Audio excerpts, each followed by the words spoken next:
So how do you justify this? Well, one path is to bring in millions of immigrants from wherever using NGOs and government money and just flood them wherever they would go. And so they began to pour across the border. It was out of control.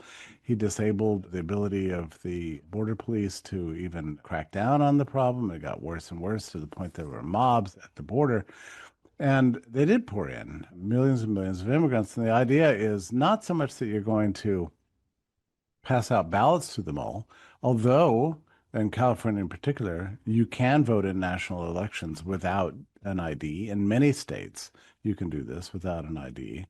So there's that, but mainly you do ballot harvesting and attribute the votes to the new demographics. There's another advantage to the demographics that you can reapportion the representation in Congress based on these demographics. So in the US, we have red states, blue states. During the COVID period, we had saw mass migration out from blue states to red states because people got tired of being masks and shot up and injected with an experimental gene altering product.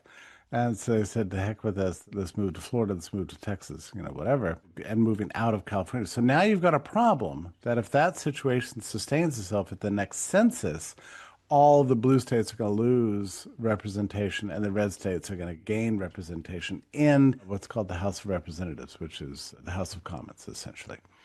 So how do you mitigate against that? Well, now you've got to pack new residents into the blue states, which is exactly what they were trying to do for 4 years. Because they were Uh, sending them to specific, yeah, transporting them to specific geographical areas, weren't they? They didn't they really they make were, yeah, they would come through the borders in Texas, but they were putting them on buses and planes and sending them elsewhere.